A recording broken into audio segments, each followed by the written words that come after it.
Organic মেহেদির এই colour দেখে আমি তো মাত্র 12 ঘন্টা পর এত সুন্দর কালার। হাত ভরে মেহেদি পরে আজকে সাগর দিঘিতে ঘোরাঘুরি করব এবং ঘুরতে ঘুরতে কিন্তু আজকে আমি আমার মনের কিছু কথা অনেক দিন যাবতই জমা ছিল ওইগুলো শেয়ার করব। আশা করি আপনাদের অনেক বেশি ভালো লাগবে। এই দুপুরবেলা বের হয়েছি, আজকে আমার একটা প্রমোশনাল কাজ ছিল। তো এখানে দেখলাম সব বানরগুলা গাছে উঠছে, তো সবাই জাম পেরে খেতেছিল। তো এখানে কিন্তু জাম নিয়েও কারাকারি শুরু হয়ে গেছে। তো আমি বললাম আমার মেয়ের জন্য রাখার জন্য, কারণ আমার মেয়ে অনেক বেশি এসে কিন্তু আমি আপুর মেহেদির একটা ক্লিপ নিলাম। হেনা আর্ট ওয়ার্ল্ড বাই অন্নি, দেখেন আমার নামটা কিন্তু কপি করছেন। প্রথমে কিন্তু আমি এটাই ভাবছিলাম যে কেমন দুষ্ট আমার নামটা কপি করছে, তারপর গিয়ে জানতে পারি না ওইটাই ওনার নাম। আর ওনাকে আমি ছোটোবেলা থেকেই চিনি, হয়তো অনেক বছর পর দেখা। কাজ করতে গিয়ে কিন্তু অনেক আত্মীয় স্বজনের সাথে দেখা হয়ে যায়, কিন্তু আগে কিন্তু আমি জানতাম না। তাকে আমি সেই ছোট্টবেলা দেখছি যখন সে খুবই পিচ্ছি ছিল। যাই হোক, তো কথা বলে ভালো লাগলো। খুবই সুন্দর, পারফেক্ট এবং নিখুঁত কাজের মানে খুব পছন্দ করেন তারা কিন্তু তার থেকে মেহেদি পড়তে পারেন। অনেক সুন্দর মেহেদি পড়ায়, সেটা আপনারা তার মেহেদি দেখলেই বুঝতে পারবেন। আমি সেটা সম্পর্কে আর কোনো কিছু বলবো না। শুধু তাই না, সে নিজের হাতে মানে মেহেদিও মেক করে, ওইটাও কিন্তু মানে অর্গানিক মেহেদি, ওইটাও কিন্তু কালার মাশাআল্লাহ।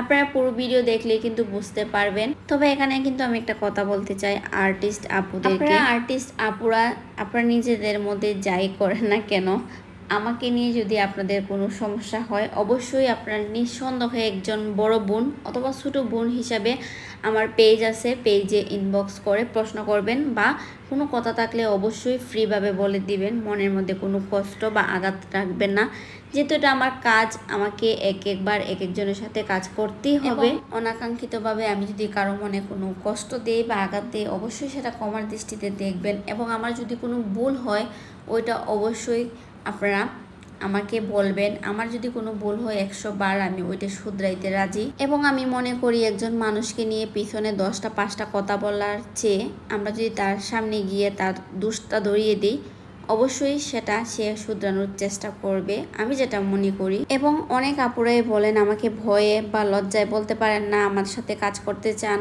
ভাইয়া। আমি আপনাদেরকে বলবো পেমেন্ট আমার কাছে কোনো ম্যাটার করে না। আপনাদের যে কোনো প্রয়োজনে আপনারা আমাকে নক দিবেন একজন বোন হিসাবে। আমি কিন্তু নিজেকে এত বড় মনে করি না বা বড় কোনো কন্টেন্ট ক্রিয়েটর সেলিব্রিটি মনে করি না। আমি একজন সাধারণ মানুষ এবং আমি চেষ্টা করব আপনারা আমার বোনের মতো আমি আপনাদের সব সময় পাশে থাকার। এই কথাগুলো অনেক আগে থেকে বলবো ভাবতেছিলাম, কিন্তু ওইভাবে ভিডিও পাইতেছিলাম না, যেহেতু লং কথা মানে একটা লং ভিডিওর প্রয়োজন ছিল। তো আপুর ভিডিওতে বলে দিচ্ছি, আপু কিছু মনে করেন না। আর যারা আপুর থেকে মেহেদি পড়তে চান আপুর কিন্তু পেজটা আমি ক্যাপশনে মেনশন করে দিব, আপনারা অবশ্যই আপুর পেজটা ঘুরে আসবেন, ওনার কাজগুলো দেখবেন। যেহেতু উনি নতুন, সবাই ওনাকে সাপোর্ট করবেন। যেহেতু আগের দিন ওই পিঠে মেহেদি পড়ছিলাম, তো সেম পিকচার আসতেছিল, তো চিন্তা করতেছিলাম কোথায় যাওয়া যায়। আমি চেষ্টা করি পাবলিক প্লেসগুলোতে না যাওয়ার, কিন্তু যখন আদিলের বাবার আমি ফোন দিলাম উনি বললেন যাওয়ার জন্য। তো আমি জানতাম যে এখানে খেলা চলতেছে, মানে অনেক ভাইয়ারা আছেন, উনি বললেন আসার জন্য। ওইদিকে আমি কাজগুলো শেষ করতেছিলাম, তারপর উনি বললেন ওইদিকে যাওয়ার জন্য, কারণ চাইছিলেন কিছু খাওয়ানোর জন্য আর কি। তো আমি যেহেতু পাবলিক প্লেস, ওইখানে আমি মাস্কটাও খুলতে চাইছিলাম না। আর বড় কথা হয়েছে আমি বাসার জামা পরে মানে কোনো রকম চলে গেছিলাম, কারণ ওই দিন প্রচুর গরম ছিল। আর এসেই আমাকে আবার ব্যাক করতে হবে বাসার জন্য। আমি সব কিছু গুছগাছ করে মানে যে জামাটা পরা ছিল ওইটা পরে জাস্ট একটা হিজাব পরে চলে গেছিলাম।